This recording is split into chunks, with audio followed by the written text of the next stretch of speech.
Hi, and welcome to the new episode of the Power Hungry podcast, where we talk about energy, power, innovation, and politics. My guest today is Roger Pilkey Jr., who I think I first interviewed maybe 12 or 13, 14 years ago, a long time, because I was interested in his work on climate change. And so today, welcome, Roger Pilkey Jr. Thanks for coming on the show. Glad to have you. I could give you a long introduction. You're a professor at the University of Colorado, have been for a long time. But today we're going to talk about climate. We're going to talk about sports. We're going to talk about a lot of other things. And rather than me introducing you, Roger, if you don't mind, imagine we've just arrived at a dinner party and you're introducing yourself to the people at the dinner party, none of whom know you. What would you say? Well, it depends if I want to engage in a long conversation or not. If I want to shut it down, I tell them I study climate policy and politics, and they'll go to the bar. Or if they want to chat, I'll tell them I study the role of science and technology in sport, and then they won't leave me alone for the night. I'm a professor at the University of Colorado. I'm trained as a political scientist and mathematician. I study the messy interface of where science and politics meet across a wide range of topics. The topics are broad, but the issues are pretty common across those issues. And we see that in a lot of detail right now with the response to the pandemic. I like that idea about the messy interface because it is messy, incredibly so, and nasty a lot of times, and we'll talk about that as well. But on Twitter the other day, and you're the author, by the way, of 8 books, is that right? Something like that, yeah. Something like that. Well, your most recent one is on my Kindle. It's The Rightful Place of Science, Disasters and Climate Change. And I know you've written a bunch of other books or a bunch of articles as well, which we'll discuss.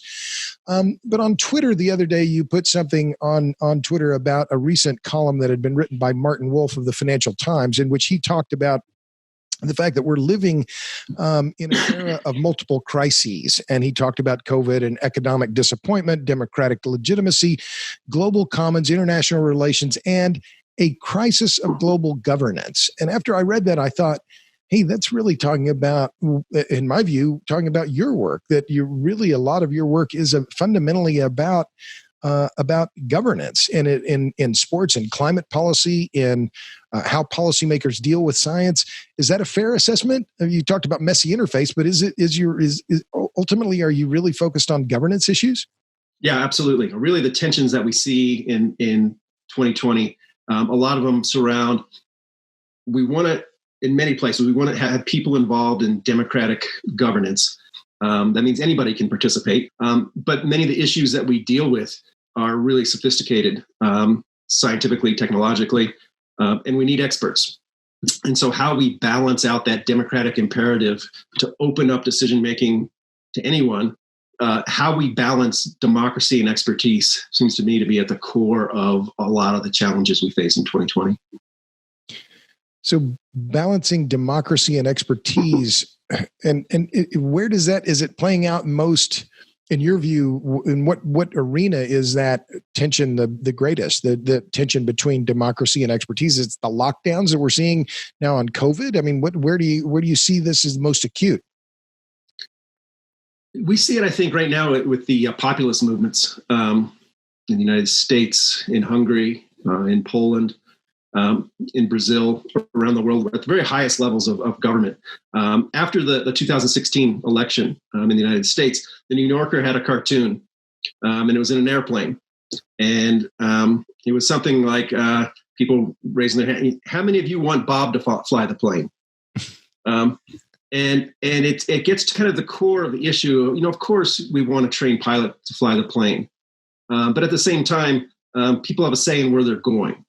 And so how we balance out who gets to run the ship of state, where it's headed, and how we mix those things up seem to me to be at the highest level of political discussions these days. And I mean, there's no better example than the failed response to the pandemic in the United States. The National Academy of Sciences was asked to set up an expert advisory body early this year in March by the White House. And they haven't, with very few exceptions, they haven't used these experts. That's just one example of experts being pushed to the side. And there is this idea, and we see it in Brazil, we see it in Hungary, that we don't need experts. And I think that we've the pendulum swung too far on the end of dismissing expertise in government. So we have to figure out a proper balance for that. Well, and so how do we find that then? I mean, you said we need to find that proper balance. Is it how much of this is due to the politicians and the policymakers being innumerate and scientifically illiterate? I mean, because it seems to me that's part of it in terms of dealing with the models that are used and their unwillingness to trust the models, unwillingness to trust the numbers. How do you fix it? Yeah, so this is one where democracy is in an ideal state self-correcting, and bad policy outcomes in normal times. Ronald Reagan would say, are you better off now than you were 4 years ago? And that was kind of an indicator of, do you want change or do you want things to be the same? So if people get a sense that things are going the wrong direction, they have an opportunity to self-correct. At the same time, I think we experts, people who are trained in some area of specialized knowledge or the application of technology, we also have an obligation to ensure that expertise is seen as serving everybody's needs. And if people get the sense that experts, whether they're scientists or doctors or whomever, are serving only the rich or only a subclass or only one political party, we threaten our own expertise. And I think we've seen, and I've written quite a bit about this, particularly since really 2000, the 2000 U.S. election in the United States, that academics and experts have been pretty willing to play a political game. The first time I saw a sign-on letter from Nobel Prize winners in support of a presidential candidate was John Kerry. And if you look at opinion polls for a long time, and this is the same in Europe as it is in the United States, scientists, medical doctors, other experts are the most trusted class of individuals in most countries. So we have a resource of trust. And if you look right now with the pandemic, most people trust Anthony Fauci and CDC. And so that's a resource both for good policy, but also for good politics. And so I've written a lot. You mentioned Fauci. I have to interrupt you there because now the White House has recently issued statements trying to effectively discredit their top guy. I mean, it's just a remarkable. I mean, when does that ever happen, right? When you got people are supposedly on the same side. Don't blame him. He's the one who's the problem. Yeah, I mean, this gets to. I mean, where to start with the problems with how the White House is handling their experts, but we really don't want any individual expert to become a personality, a political personality, especially. It would be better if Anthony Fauci is in a very difficult role. He's a public figure, a lot to put on his shoulders, but really to get expert advice for anything as complicated as a pandemic, we need a collection of experts. And there are a number of expert advisory bodies that were put in place through congressional legislation over the last 20 years for how to deal with a pandemic when it was coming.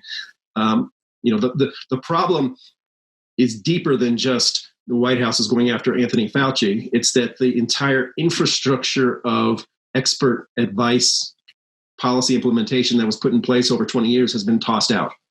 So the fact that we are relying on a single individual as the basis, as the expert, that itself is a symptom of a deep problem in the current response.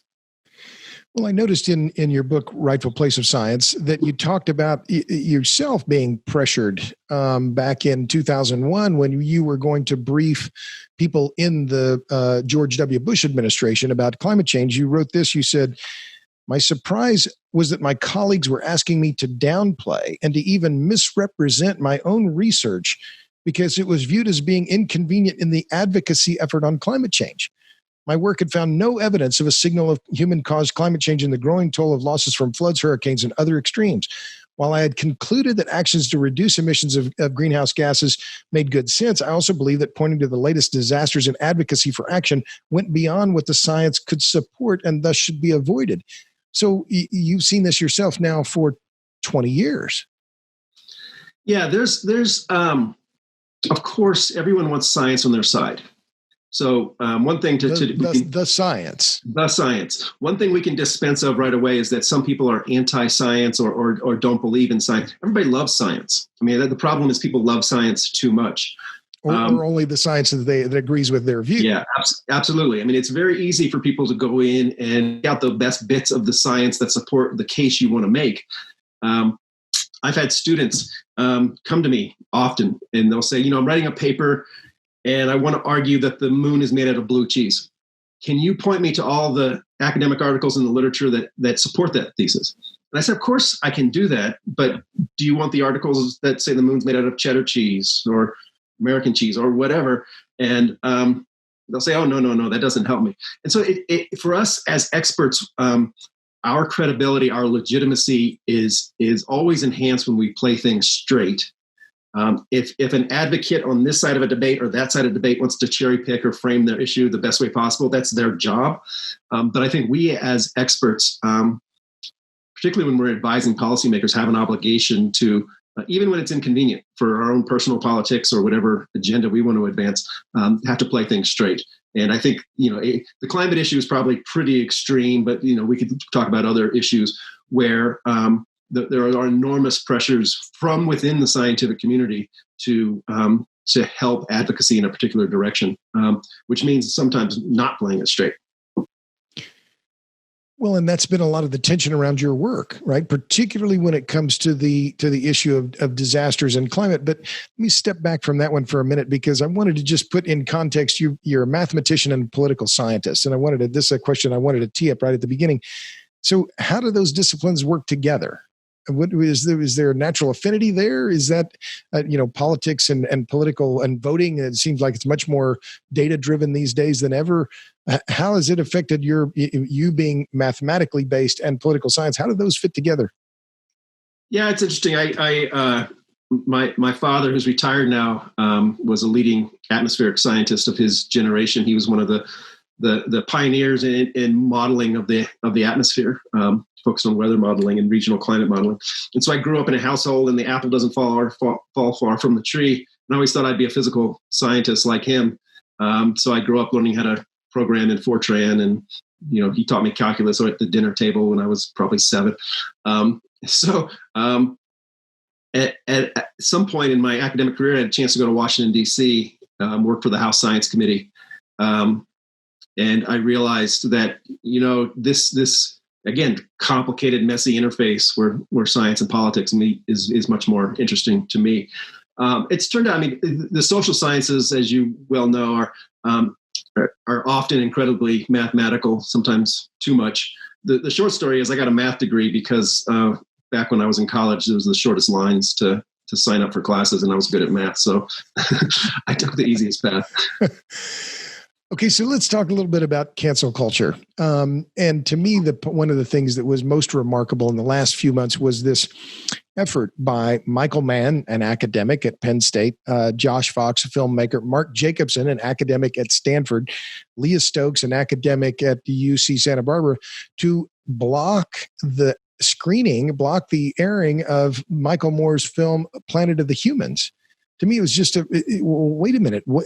Why is this? Why are they trying to limit speech from one of the most famous documentary makers in America? How did you read that? Yeah, there has been this unfortunate tendency, and it's everyone's talking about it now, to try to stop, prevent, or marginalize voices, perspectives that this or that group doesn't like. I don't think that's particularly new. I think it's taken on a new dimension with social media. I think it's particularly egregious when it comes from inside the academy, when academics seek to censor either those who are outside or their colleagues who are inside academia. And I have seen a fair bit of that in my career. But on the positive side, one thing I've learned is there was a time when I would say 10 tenure is excessive. We don't need to give anybody a job for life. Let's give professors 5-year contracts. And if they're doing a good job, just renew it. I'm a big fan of tenure because I probably wouldn't be in my job now if I didn't have tenure. You're a big fan because you have it. Because I have it. And one thing I realized is there's a lot of things that can be taken away from you, a lot of penalties that can be put on someone whose work is not liked, but you can't be canceled. I have a huge forum. I have a huge ability to get my views out. My job is safe. They can write to my bosses and try to marginalize me, not have me on committees or not participate in IPCC or things like that. But as far as having a voice, a tenured professor can't be canceled. And so that's something I take very seriously and have a lot of respect for. And I decided, in my career, I'm going to use it. So it's one of the few privileges that you have as a professor. And it's one that's, I think, essential to open dialogue and getting good ideas out there. Well, so let's look at some of your recent career issues, because this has affected you as an individual, as a commentator, as an academic. It was in 2014. I'm going to say you were canceled at 538.com, Nate Silver's then very young website, after you wrote an article that argued, I'm quoting here, the increase in natural disaster property losses in recent years can be explained by the world's increasing wealth, not by climate change, and that there isn't evidence here to support claims that increasing disaster costs are driven by more frequent or intense weather events. And yet you were effectively forced out at 538. They didn't, because there was a whole coordinated effort to get you out of there. Why was that? It was because your narrative is not fitting the orthodoxy? Yeah, it was. It's interesting because when I started writing for 538, in my conversations with Nate Silver, I wanted to move away from the climate debate for exactly this reason, because it was kind of poisonous. It was getting to be more personality driven inside science. So I made a deal with Nate that if he would let me write about some sports topics, I'd contribute some environmental, some climate stuff. So the first piece I was asked to do was to summarize the consensus science of the Intergovernmental Panel on Climate Change on disasters. It's something I had been writing about at that time for 15 to 20 years. Wasn't particularly controversial, well supported in the literature and in the science. And I think the idea of me writing for Nate Silver was more offensive to certain people in the community than what I actually wrote.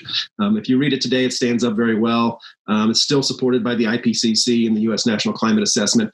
But the idea was that there needed to be some limits on who had a platform to speak on climate change. And it turns out a few years later, thanks to WikiLeaks, in John Podesta's emails, it was revealed that there was a behind-the-scenes campaign from the Center for American Progress to have me forced out there.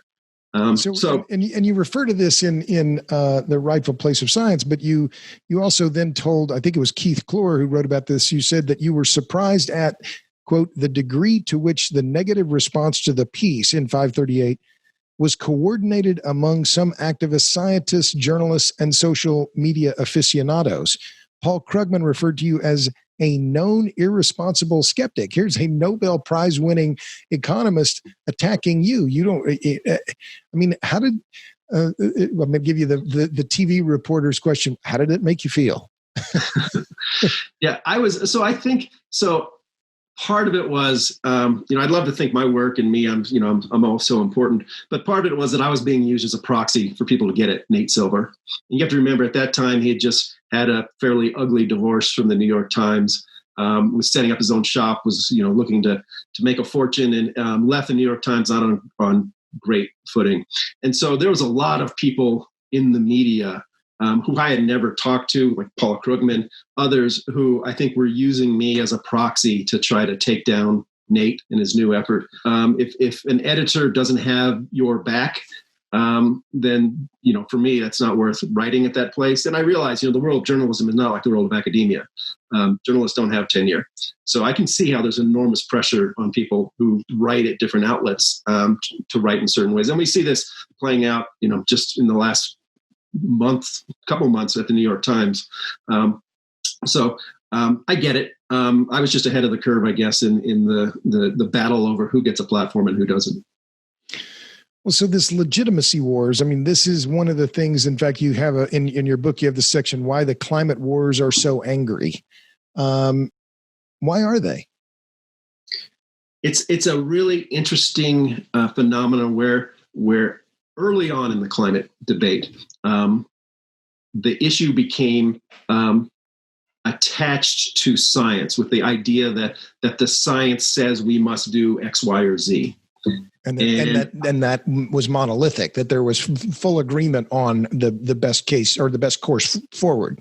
Well, and that there is the science that, anyone who takes the time to look at the, 1,500-page IPCC reports knows that there's a wide range of science. Yes, climate change is real. It poses risks. And in my personal view is we should be doing some substantial action related to energy policy and adaptation. But there is no singular science that is like a catechism that everyone swears allegiance to. We're all made better, smarter by learning new things, by challenging received wisdom and so on. But early on in the climate debate, there was this idea that science could be used as the lever to force a political consensus. And to some degree that worked. But there had to be orthodoxy among the scientists, right? There had to be a consensus that 98% of all dentists agree, 95% of all climate scientists. So that was really the effort to make everyone hew to one view. I think in the advocacy world, it's a very simple measure to say, look, the scientific community has a consensus. It supports what we want to do. And if you're an academic and elements of that that receive wisdom that the advocates are putting forward. So let me say, the work that I do and I have done has always been consistent with the reports of the IPCC. In fact, it's cited in the IPCC prominently. And when advocates try to dictate what a scientist or an academic can or can't say, that's when we get into some problems, particularly if my colleagues in the scientific community decide, they're going to side with the views of the activists in trying to paint a less nuanced picture than you might get at a scientific meeting and so on. I think climate science is robust enough to survive debate, discussion, diversity of views. So I have never been one to think that the enforcement of a particular perspective is necessary or even desirable. But obviously some of my colleagues don't agree with that. Well, even you have a new paper coming out. The title is Economic Normalization of Disaster Losses 1998 to 2020, 22-year period, a literature review and assessment. You conclude that a review of, I'm quoting here, 54 normalization studies published 1998 to 2020 and finds little evidence to support claims that any part of the overall increase in global economic losses documented on climate timescales can be attributed to human-caused changes in climate, reinforcing conclusions of recent assessments of the IPCC. You said this now for roughly 20 years. You haven't changed any of have your views on these climate losses changed? Because what I see, and in fact, before we started recording, I looked at the Climate Crisis Action Plan has something like 60 or more references to wildfires, conflating the issue of climate change with more dangerous natural disasters. Yeah, there was a time. So let me take a step back. So the work that I did and I helped to pioneer was to ask the question if extreme events of the past, the great 1926 Miami hurricane, if they were to happen today, with today's level of building and wealth and population, how much damage would we see from those past events today? And that's roughly the normalization literature. Normalization is a technical term that just refers bringing past events to today. Along with Chris Lancy, who's a scientist at NOAA, we did the first such study in that literature in 1998. Now there's 54. and they paint a very strong consensus that if there is a signal of human-caused climate change in disaster losses, we can't see it yet. It doesn't mean we won't see it in the future. It doesn't mean that climate change isn't having an effect. What it means is that we can't detect that signal. It's the increase in disaster losses that we've seen is overwhelmingly, and there's little room for anything else due to more people, more property.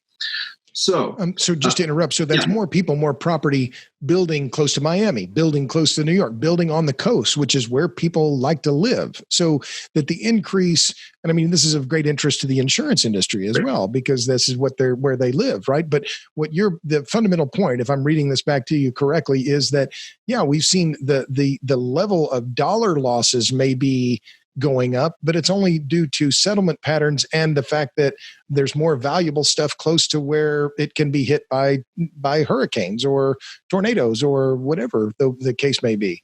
Yeah, that's exactly right. And so in this large literature of 54 studies conducted all around the world, these effects are even larger in places like Eastern China, where tropical cyclones, typhoons hit. And, just look at a picture of Shanghai in 1970 and a picture of Shanghai in 2020, and you'll get a sense of why that matters. There was a time when that type of research, that those findings were pretty popular in the scientific community. I write about in the book in 2006, I got the Roger Revelle Award from the National Academy of Sciences. Roger Revelle was the scientist who introduced Al Gore to climate change. And I gave a talk at the Smithsonian. There was 1,000 people in the audience.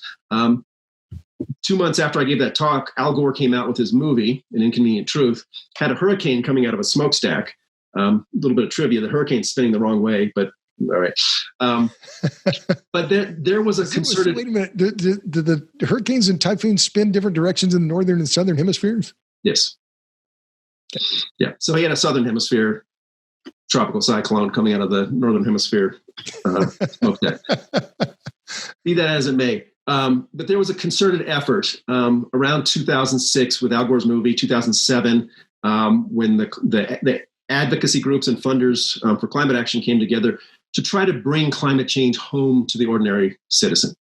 Because if I tell you, the climate's going to change in 50 years, and it's going to be subtle, it's going to shift agriculture, and it could have large risks for extreme events, most people are going to say, I got to pick up the kids, bug me in 49 years.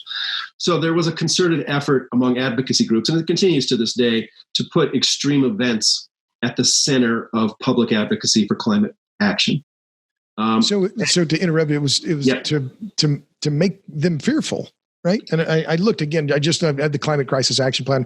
Wildfires occur 61 times, hurricanes 27 times in this document that just was published on June 30th. That effort. What I'm hearing is you're saying that this is part of the concerted effort. If we're going to have meaningful action, we have to instill fear in the populace to make them do something. Is that fair assessment? Yeah, I mean, it's interesting. I think I'm not sure fear is the only motivation. I think it's to make it visceral, it's to make it salient, to bring it home to people, to say, this climate change is not a faraway thing. It can affect your everyday life. And hey, look on CNN or Fox News. There's a reporter standing in a hurricane. So people can get a sense of what that means and make them care now. And make them care now in order to support action. Now, studies have shown that type of messaging or that type of argument doesn't particularly get people too motivated to support a cap and trade program or a carbon tax or whatever it happens to be.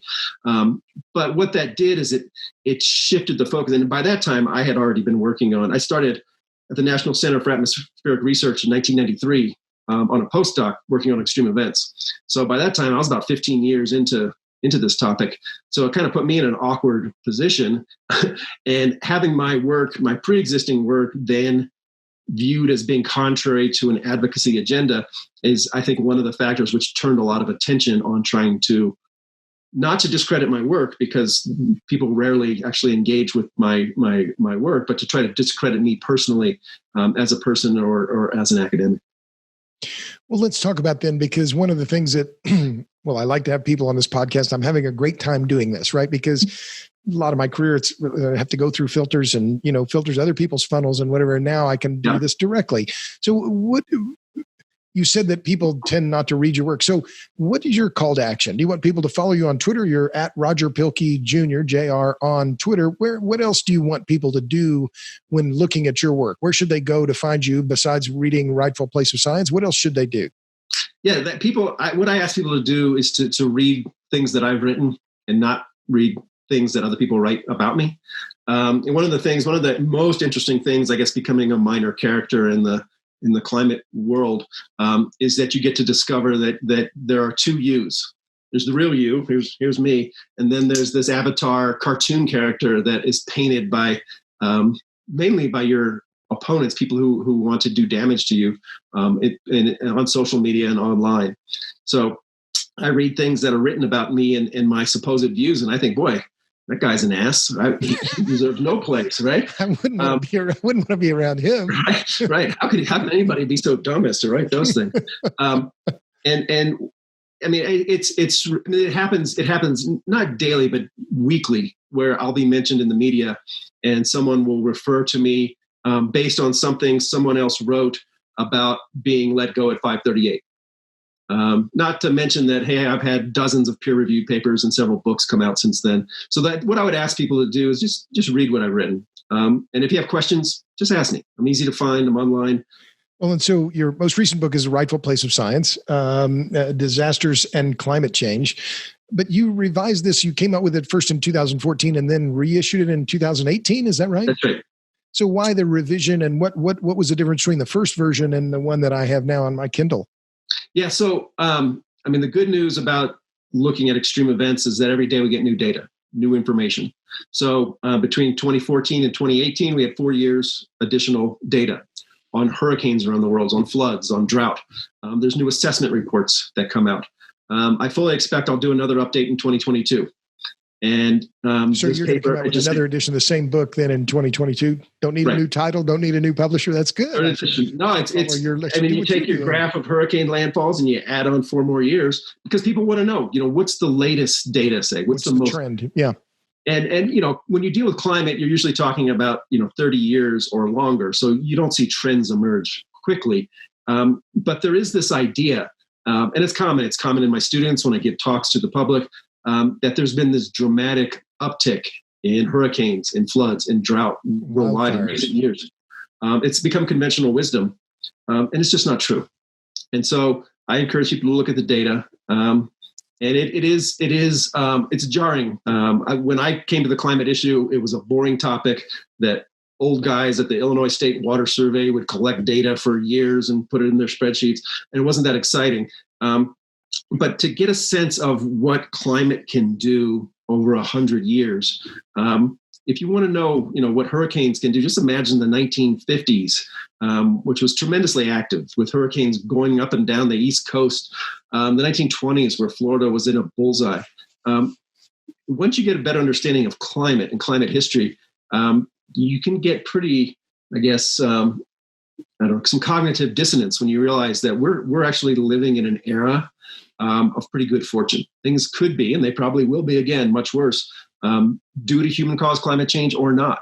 So it is imperative that we improve our responses to disasters, whatever we decide to do on the climate issue.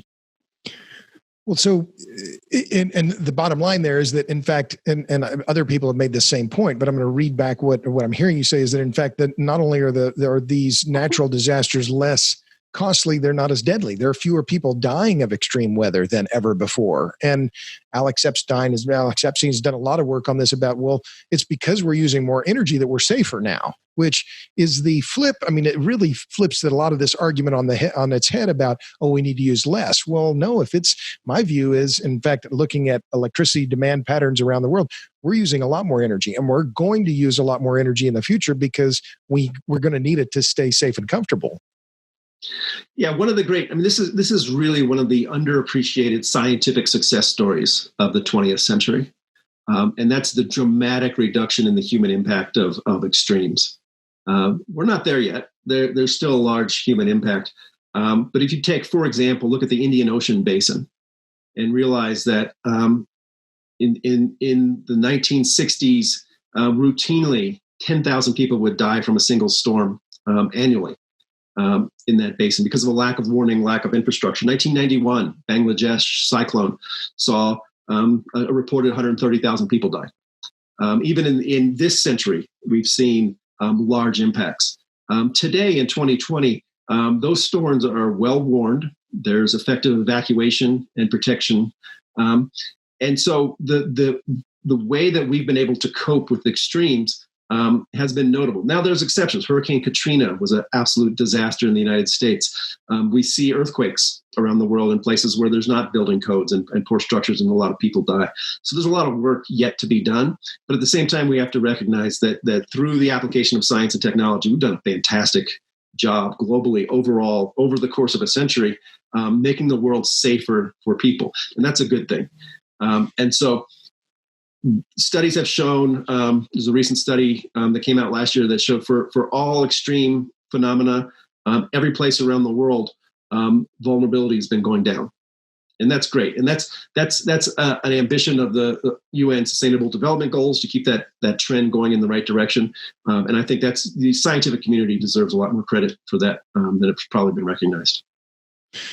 So you mentioned this issue of technological advancement, and it's a key part of something that I've adopted and used many times of your work of yours about the iron law of climate policy. Tell me, please, and explain what is the iron law and why do we care about it? Yeah, the iron law of climate policy came out of my book, The Climate Fix, in 2010. It's a simple proposition. It shouldn't be controversial in any sense. It's that if people get a sense that their economic interests come in conflict with environmental policies, by and large, they're going to pick their economic interests every time. That doesn't mean people aren't willing to pay something for environmental outcomes. We see that all the time with clean air, clean water, but they have to have a sense that they're getting some sort of benefit from it overall. And the idea, and this is where the idea that in economics, there's an argument that we need a large carbon tax to accelerate the decarbonization of the economy. It works fantastic in theory. Right? It's a wonderful theory. But the minute you tell someone, oh, the price of gasoline is going to double, or your home electricity bill is going to go up, or the cost of food, whatever it happens to be, you're going to find some pretty strong opposition. So there are some real world, what experts call political economy limits on how high we can price carbon. And I see that's not a reason to throw up your hands and say, well, carbon tax can't do it. Is that, well, if we're going to have a carbon tax, we realize it has to be a low one. And we have to be able to use that to good effect in our policy architecture. And to explain why it's good for consumers, which I think is really the hard part. But I think the thing that to me is interesting about this iron law is, particularly because I've been looking at electricity lately, right? That's been my focus. But yep.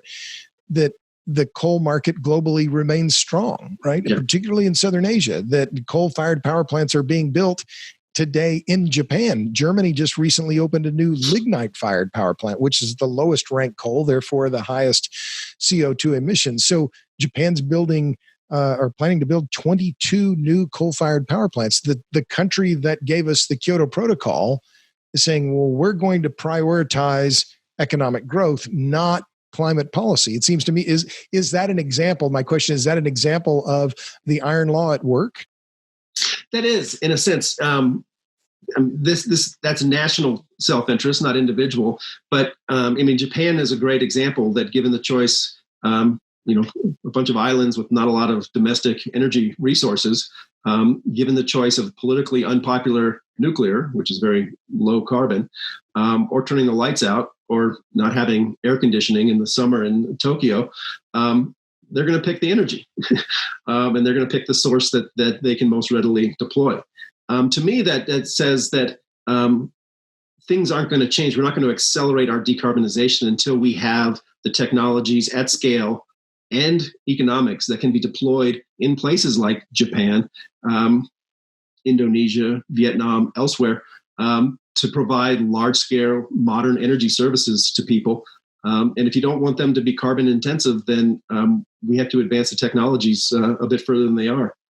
Well, so then what is that then? What is that? Give me your technological assessment then. What is that? What does that mean to you about that new large scale, the gigawatt, terawatt scale innovation? What does that look like to you? Give me some names. Yeah. So in the climate fix, I advocated, this isn't popular either, for a stance of what I call technological agnosticism on energy policy. And you know this probably better than most anybody. Every energy technology has a constituency for and against it. It's I don't know. It's almost like the English Premier League, and then people, they cheer for nuclear, they cheer for wind, solar, geothermal. They're a late runner. I mean, and then there's fossil fuel advocates, carbon capture, batteries. Yeah, you name it. And then they form these political constituencies. They argue with each other, and they'll say, "No, we can solve this problem with 100% of my favorite technology." And my view very much is, and if you look at the history of technological innovation, picking technological winners on a century timescale is impossible. Let's just say that. So I argue that we need a broad-based portfolio of investment in, it's called energy innovation, but it includes things like deployment. It includes things like government subsidies, regulation. There's a whole suite of policies. A lot of people have written intelligently on this. And see what we can do to push the technology frontier forward across the range of technologies. Who knows where the breakthrough is going to come through? Maybe it's modular nuclear reactors. Maybe it's large-scale battery storage. Politics plays a role too, right? I mean, try to build a new dam for hydropower in the Front Range of Colorado. I mean, it's not going to happen. Try building a nuclear power plant in Australia. So maybe some wind turbines near the Flatirons. Maybe that would be, there's windy there. Yeah. So I mean, that's a perfect example that we have to meet this balance of what's going to be politically acceptable and what's technologically possible. And we don't know in 2060, 2070, 2080 where that sweet spot's going to be. Maybe all of a sudden Germany becomes a nuclear leader. They flip-flop before. Maybe Japan goes back to nuclear. Maybe not. Maybe we come up with new generations, new types of battery storage. Maybe we come up with really cheap carbon capture and storage technologies, direct air capture. So the argument I make is that the reason we would have a carbon tax is to raise funds for doing this sort of energy innovation. It's kind of a virtuous cycle.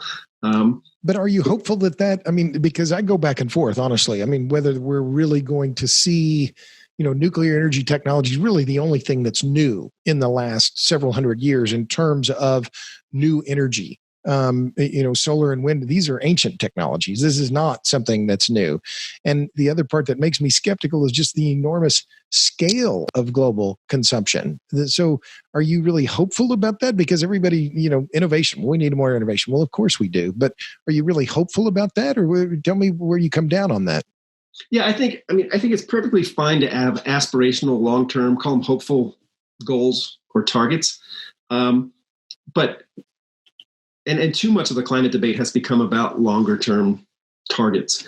What I'd like to see is, all right, so if we're decarbonizing at a rate of say 2 to 3% a year, be optimistic. The question is, can we get that to 3 to 4%, 4 to 5%? So the rate that's needed now to hit the ambitious targets, say of the Paris Agreement, are 6, 7, 8% per year. There's no use talking about 8% if we can't hit 4%. So I'm very big on marrying short-term, pragmatic, practical policy options with longer-term aspirations. And so when there is a plan like the massive plan that's put out by Joe Biden, which has a fantastically ambitious goal for 100% carbon-free U.S. electricity by 2035, the question, all right, fine, that's a big goal, but don't stop there. What are you going to do next year? And one of the trends I've seen in climate policy is that as the time frame for targets has shortened, it used to be 2100, then it was 2050. Now we're talking 2035. But we're getting to the point where accountability is going to finally be put on politicians who are making promises in the shorter term. So I think that's positive for policy development. And the only way we'll know how fast we can go is by trying. Well, let me interrupt you there because you posted something on Twitter. In fact, it was one of the things that I wrote down that about Biden's energy plan. And I wrote a short thing on Forbes about it in terms of the cost and land use, right? Because those are things that I really care about, right? We can't have regressive taxes on the poor and the middle class. This is bad policy, just full stop, just bad policy.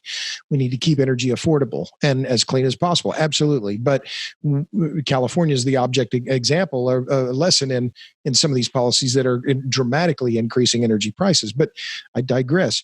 But you have used this graphic before, but you showed in a graphic you posted on Twitter about what reaching this decarbonizing the U.S. electric grid by 2035 would require. I can read off the numbers, but I'm sure you remember these in broad terms.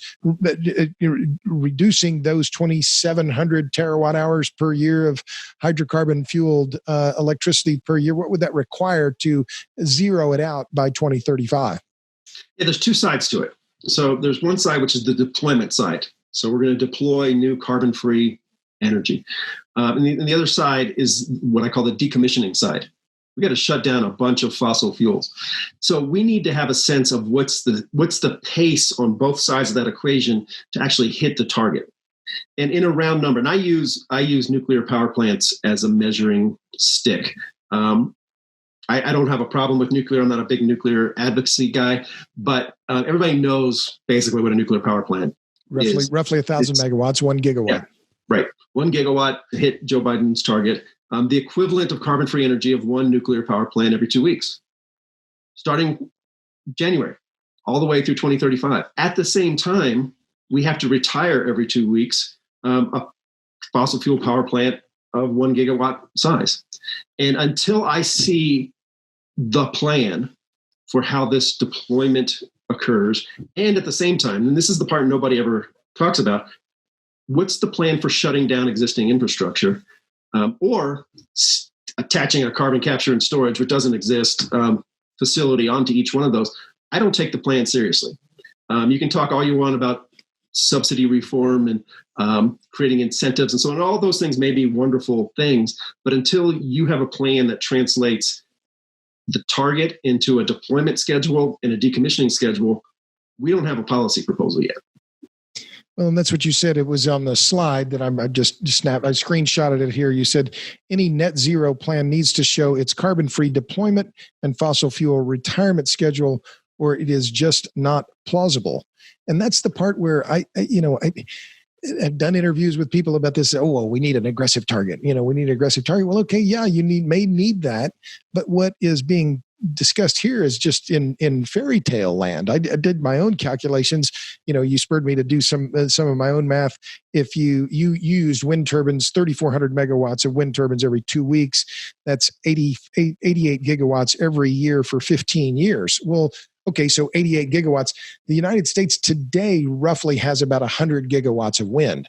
So in other words, you're going to have to replicate the existing installed base of wind energy in the United States right now and replicate it again every year for the next 14 or 15 years. I mean, to me, that's just, it's ludicrous on its face. And yet it's being promoted by the Democratic nominee for the White House. And to me, it's just like, well, I don't political malpractice, or is just because the public wants to hear this. And but it goes into this realm of, as you say, not even plausible. Yeah, we're in an era, and I think we see this probably on steroids with the Trump administration, where we're appealing to certain political elements has outstripped the importance of policy. Policy is wonky, it's nerdy, and I know you don't win presidential elections on policy, but somewhere after you serve up the red meat, you got to have the details and a plan. And if you look at the current pandemic, everybody knows what the goal is. We want to get out of the pandemic. The failure isn't that the Trump administration has a bad plan for doing that. The failure is the Trump administration doesn't have a plan for doing that. So, and Biden's nowhere like Trump, don't get me wrong, but the climate plan has a nice target and a lot of associated policy elements, but no clear plan for how are you going to hit that target. Right. So I think it's incumbent, and again, this is again not in the realm of the politics, in the realm of the policy where the experts reside. If you don't have a viable plan to achieve the target, you're going to have a political problem. maybe not today, but in 4 years, if Joe Biden hasn't made progress towards his 2035 plan, that could be a liability for him among people who support him in 2020 because they like the target. Because that 2035 target will either be closer or further away in 2024. And I'm pretty sure if it's further away or the same distance away as it is today, certain supporters of Biden are not going to be happy with that. So this is where we have to marry policy and politics. And again, it gets to this marriage of expertise in the political. Now, that's good.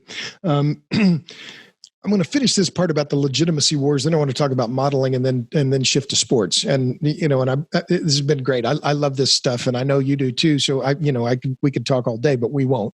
But you said toward the end of your book on the rightful place of science, that the legitimacy wars will of course continue, but for those interested in practical actions with consequential efforts, there is a pragmatic, positive way forward. And what I'm repeating that because what I've heard you just say is that positive, that pragmatic, positive way forward includes having plausible policy that makes some sense on the ground in terms of concrete and copper and transmission towers. Is that a fair assessment of what you're saying there?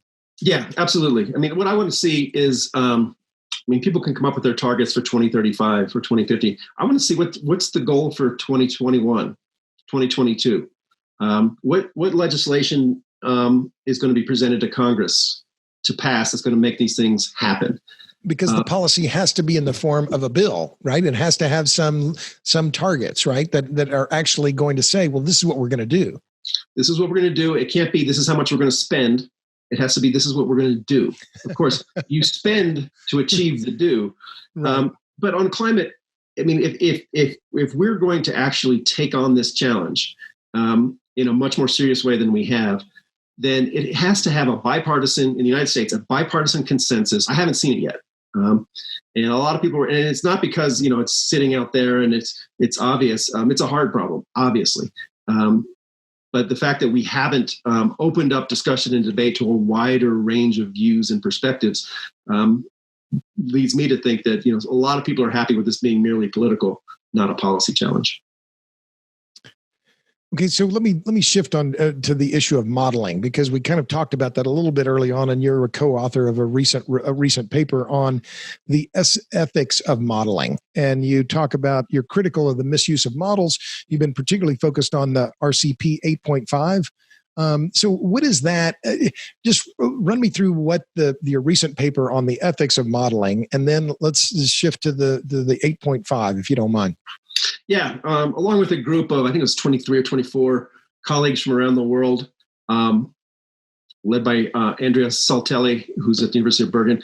We did a paper in Nature on trying to make the argument that modeling is a social activity. We have technical people who write code and do models, but in order for models to serve a productive social function, social purpose, there's a number of dimensions. They have to be transparent. They have to be understandable by policymakers. They have to be placed into context. They're not crystal balls that show us the future. This is summarizing a literature and a perspective that a lot of people have developed over many decades. But we see it with COVID and the pandemic, that the model that is put out from the University of Washington is the latest, greatest number, and it's understanding that models are quantitative tools that should be used qualitatively is often a difficult one to get across. Models provide us insight about the consequences of our assumptions that we bring to the table. And they do more to open up futures, to let us see what's possible, than to tell us what we should do or what we have to do, if that makes sense. So let me shift to the RCP 8.5. You've written a lot about that lately, about this scenario it put out by climate modelers was the worst case scenario, and yet it's been the one that so many people have latched onto. Am I typifying this correctly? Yeah, I mean, so in order to have a sense of what our long-term climate future might look like, we need to have a sense of, well, how much carbon dioxide and other chemicals and forcings is the technical term, are we going to put into the atmosphere? And you need to know that because that goes into your physical science climate model, and that helps to produce scenarios of the long-term future. We don't know how much carbon dioxide the world's going to produce going forward. So historically, what the climate science community has done is they come up with a range of scenarios. Long story short, in the most recent iteration of producing those scenarios, which was started in 2005, a while ago, a decision was made, we'll put it in the passive voice, to anoint the most extreme scenario as our most likely scenario. So this one has an expansion of coal consumption worldwide, a per capita growth, something like 6 or 7 times from what it is today. Everyone who has expertise in energy systems looks at that and says, well, that's bonkers. That's crazy. Because coal use has actually been falling slightly. Coal use has been falling, particularly in the OECD countries. There is some, as we've talked about before, there are some areas of growth, but there is no indication that we're going to get rid of wind, solar, nuclear, natural gas, and replace everything with coal, and then double or triple it. The other thing is that the population basis for that scenario in 2100 is something like 12 or 13 billion people. And the most recent projections have come out, and it's about 45% less than that. So this is a scenario of a very populated world using coal. Seems implausible. We could debate whether that should be included in the range of scenarios. The beef I have with its use is that it's been anointed as our most likely future. This is where we are headed. Now, there are uses for a very extreme scenario. If you're doing climate modeling, you want to, this is a direct quote from a climate model, where you want to shock your model. You want to hit it hard with carbon dioxide and see what that signal is. What does it do to hurricanes? What does it do to rainfall? And the bigger that shock is to the model, the easier it'll be for you to see what that signal is going forward. Fine, fair enough. But if you present it as this is the future we're going to, and it's in a very extreme future, a lot of climate impacts, it does a number of things. It makes it look like the cost of mitigation is going to be very small compared to the impacts avoided. The catastrophic impacts of this scenario. So it makes it look like we don't even have to do the short-term cost-benefit analysis, because if we aggregate over the next 80 years, the benefits are so large, it doesn't matter what it costs next year. And to me, that is profoundly unhelpful, because in politics, really all that matters is what's going to happen next year. That's an overstatement, but people next year or the next 4 years, right? It's 2 years, next 4 2, years. 4 or 6 years. Right. The world doesn't exist beyond that, right? Right. People are not doing a discounted cash flow analysis of the net cost of climate change based on the climate model to 2100 either in their policy deliberations or their personal deliberations. So it doesn't help. It actually distracts from what's needed. But also it's created a very large literature painting a picture of a future that is highly implausible. And that itself is not a great basis for making decisions today. So it's great if it's a hypothetical study. We're exploring hypothetical worlds, but somewhere along the line, we translated an improbable future into our most likely future. And this has, it's caused all sorts of problems for the interpretation of climate research. And it's one where there's so much momentum in the community to use these scenarios, to have consistency with the last set of scenarios, that it's proven really difficult, number one, to get acknowledgement that it's a problem, much less figure out how do we change course. But that adoption of that most extreme scenario then goes back to what we talked about earlier about, well, you're amping up the fear, amping up the possibility of danger. So then maybe you get more political buy-in because you've outlined the most dramatic possible outcome, and that this is the foregone. Well, this is how it's going to turn out. Yeah, we have this strange dynamic. So we'll have a hurricane will hit Puerto Rico, Maria, and immediately afterwards you'll see news reports. You'll see scientists claiming that, well, this hurricane wasn't caused by climate change, but this is exactly the sort of thing we expect in our models to see in 2100. And there is this conflation, this compression of the time frame. I mean, honestly, if we're seeing things in 2020 that we expect to see in 2100, then that means our models are really wrong. That's what that tells you.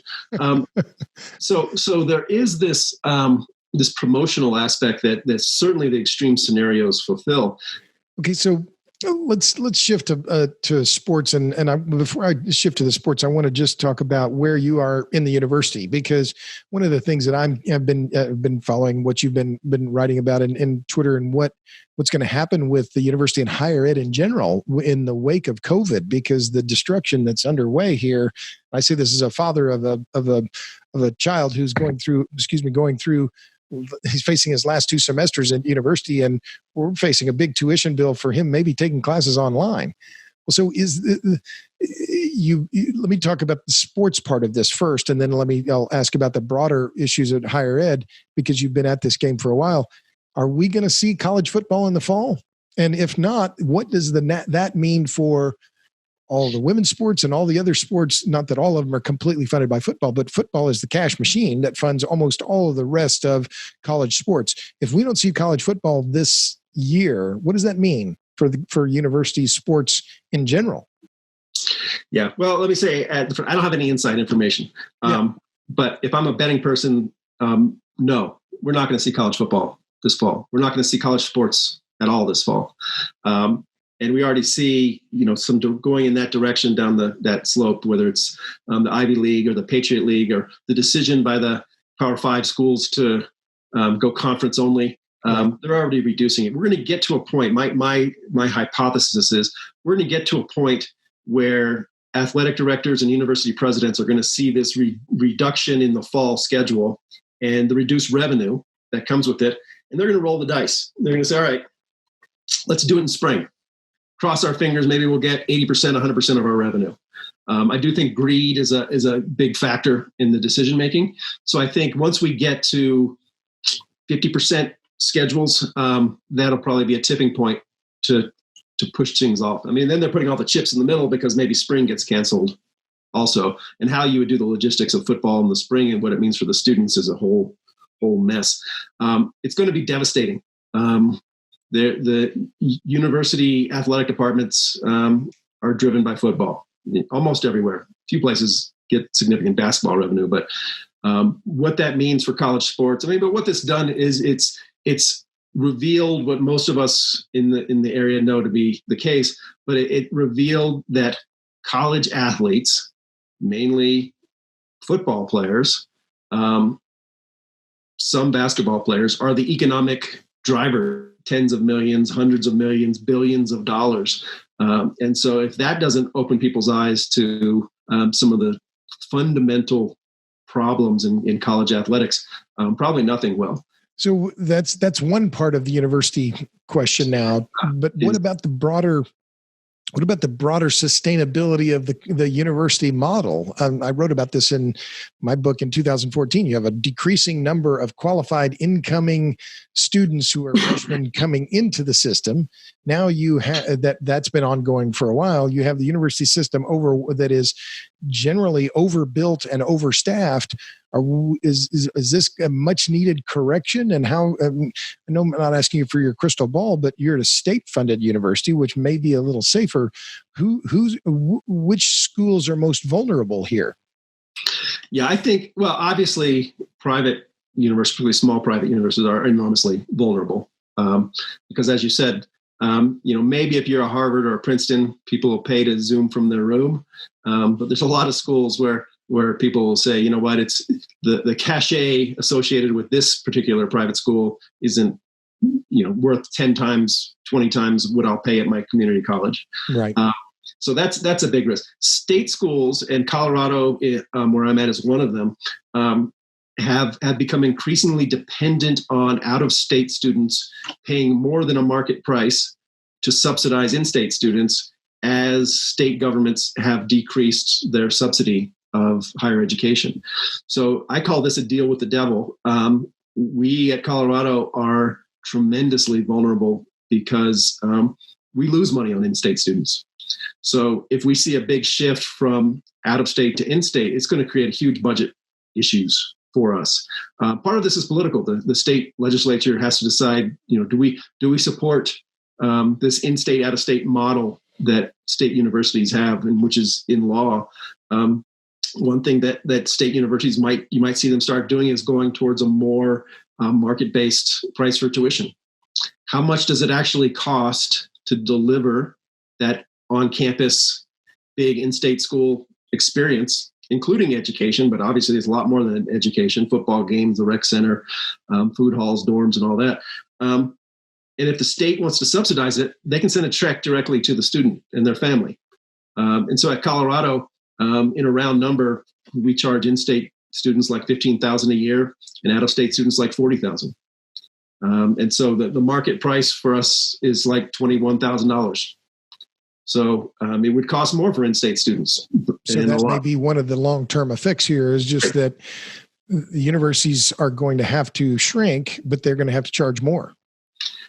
They're going to have to charge more, but the cost is going to stay the same, if that makes sense, because one set of students are subsidized. So the in-state students pay below cost to attend. Out-of-state students pay above cost. So they are subsidizing. So I think but what I would predict is, who knows which direction it'll go, but a more market-based reality is going to hit state schools particularly hard. Gotcha. But a lot of states have seen a really sharp decline in the support from the state, and that's going to force them to become more realistic. Yeah, it's definitely true here in Texas that the funding for higher ed has been slashed. Right. Okay, so last area that I want to talk about, and then just a couple of personal things after that in terms of what, who you're paying attention to now. So sports and sports governance has been a big issue for you. You were in the sports department, I guess, for a while at CU Boulder.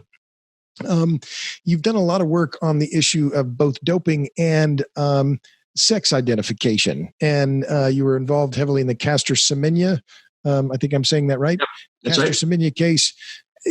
So the question that I wrote down is the boundary between male and female when it comes to sports, or more generally, is that boundary between male and female as clear as we've thought, or is it very much up to interpretation? Yeah, I mean, this. All right, so I did. We could talk about this for a very long time, but it was one that you worked on this, and I thought, well, if I'm an interview, I want to ask that question. Yeah, it's a great question. I will say I did two podcasts on this. One with Lance Armstrong, one with Kara Goucher. You can find them. It's probably about 3 hours worth of stuff on Caster Semenya. It's a fascinating, interesting topic. She's a wonderful person. The answer is it's complicated, and it's more complicated, particularly people of our generation were brought up thinking, right? There's a men's room, there's a women's room. You go to the right one. Why is this hard? And it turns out that biology is complex, society is complex, and biology and society are mixed up. And it's the sports world has tried to deal with this. Really has made a hash of it. And right now, Caster Semenya is banned from participating in women's sport. And right now it's sitting before the Swiss Supreme Court. Not many people are optimistic it'll get turned over, but it's something that we'll continue to see sport grappling with. And this doesn't even get to the issue of trans athletes and individuals who want to change lanes from one category to another, which it presents its own sort of complication. That's not the Caster Semenya issue, but it's also a hot issue in sport right now. Sure. Well, the other one that seems it's different issue, but in terms of the governance, and as we talked about this messy interface, is the issue of doping. And look, I'm from Austin. I was a Lance Armstrong devotee. I thought, oh, what a great story. Well, it turned out it was a story, right? And he was doping the whole time. He was cheating the whole time. Okay, so I've had to come to grips with the fact, well, okay, the guy I thought was a hero, not a hero. In fact, he's just a cheater and a liar. Okay, well, another dream dashed. But is it possible that we can have doping-free sport? Because I'm kind of given up on this idea that it's even possible, because the dopers and the science and the way that the doping regimens and the ability to evade detection are so sophisticated that it seems like the cops are always going to be behind. And what's your view on that? Are you jaded about this now? I think the difference between jaded and realistic is probably a lot smaller than I thought it was. If you look like the old Lily Tomlin line, no matter how cynical I get, I can't keep up. Right.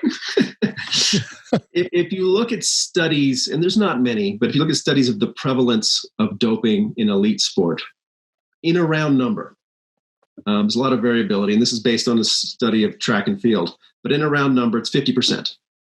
One out of every two athletes that you see at the Olympics is breaking the rules. This is really creates an unfair situation for athletes because there's a lot of them who are playing by the rules.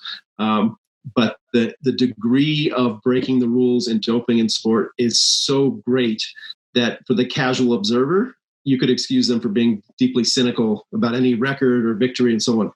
So the quest for doping-free sport, it's just not going to happen. It's a little bit like, expecting college students to socially distance when they come back to campus. Different topic.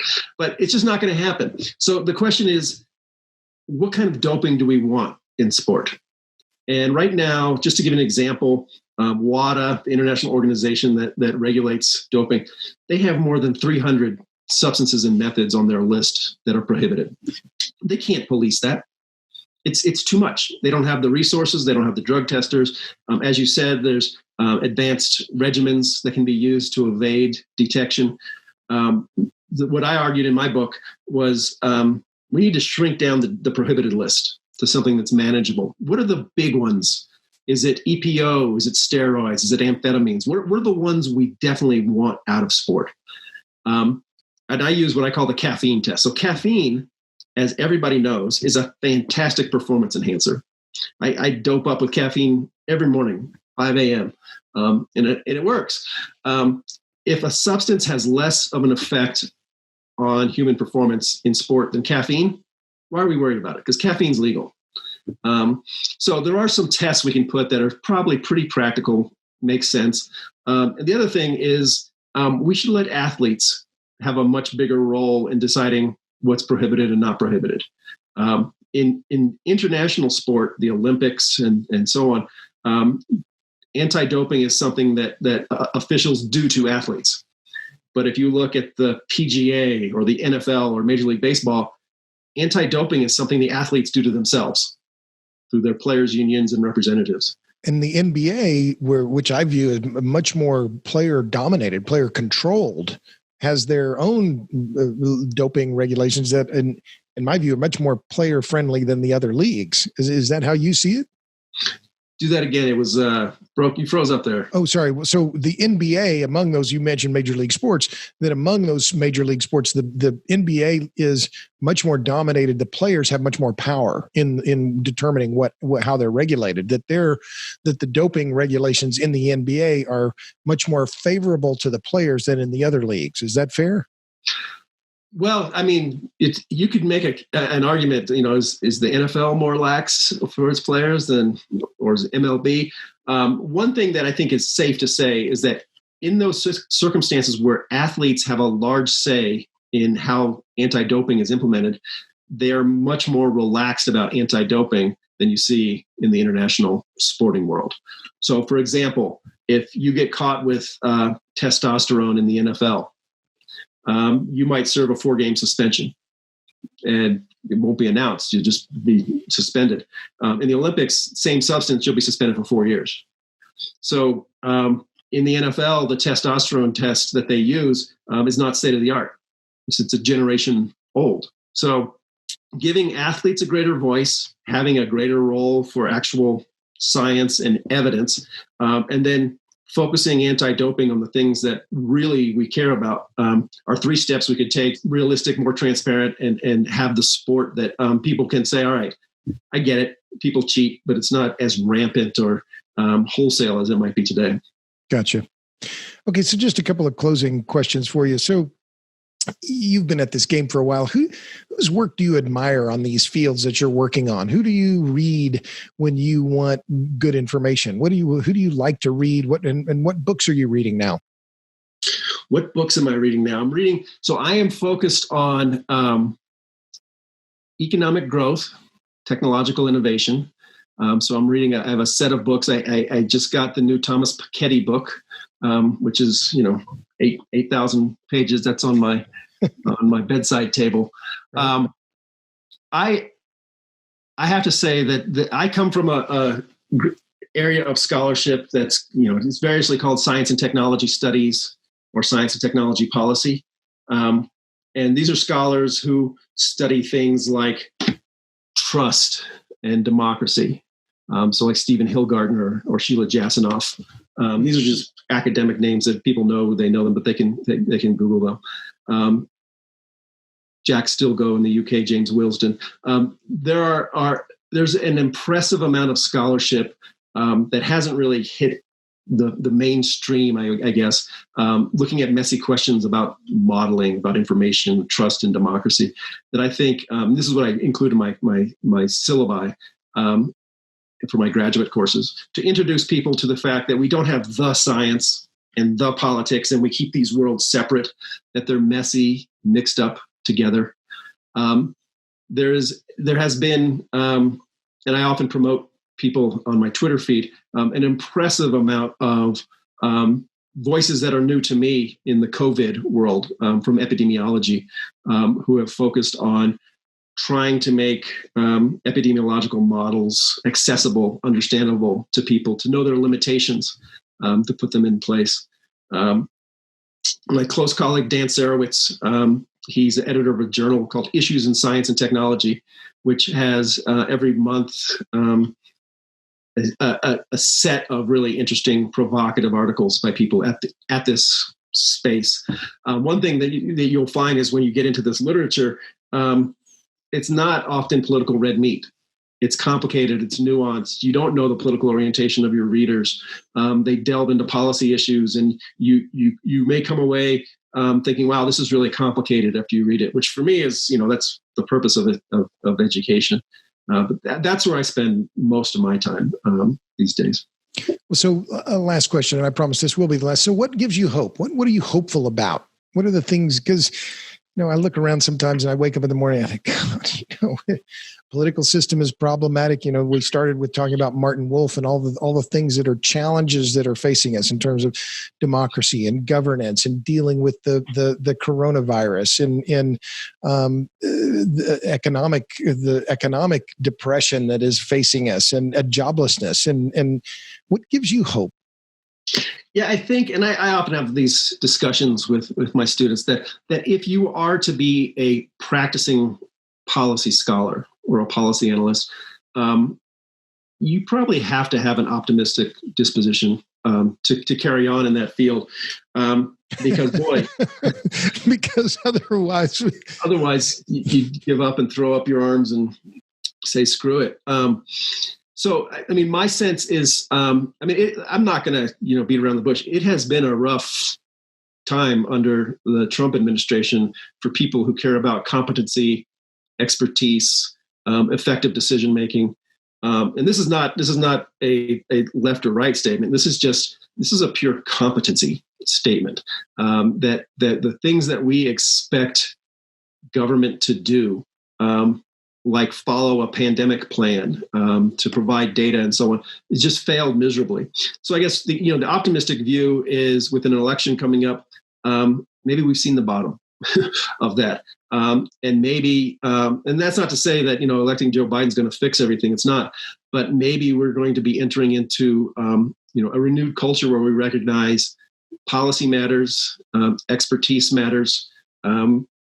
We have to start, making good decisions, because we're going to have some severe economic consequences from this pandemic going forward. We're going to have severe public health consequences. And there's a lot of fixing that needs to be done.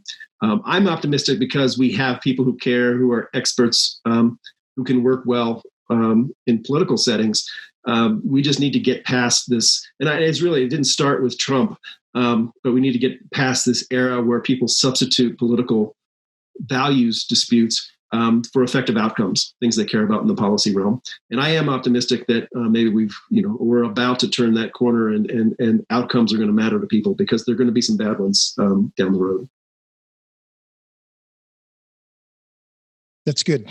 I like that. I'm optimistic too. Molly Ivins had this great quote, "I'm optimistic to the point of idiocy." I just think that, we face some challenging times, but I'm still bullish on the U.S. I just think America has a lot of advantages. But look, that was a great closing line from my guest, Roger Pilkey Jr. Tune into him on Twitter at Roger Pilkey Jr. He's also easy to find on the interweb. And I'm also easy to find on the interweb. If you like this podcast, go to ratethispodcast.com. I know you're dying to. ratethispodcast.com/powerhungry. And tell your friends about it. But yes, check Roger's new book or most recent book, The Rightful Place of Science. Thanks again for listening to the Power Hungry podcast. Tune in next week. We'll have another episode. See you then. Thanks again, Roger. Thank you.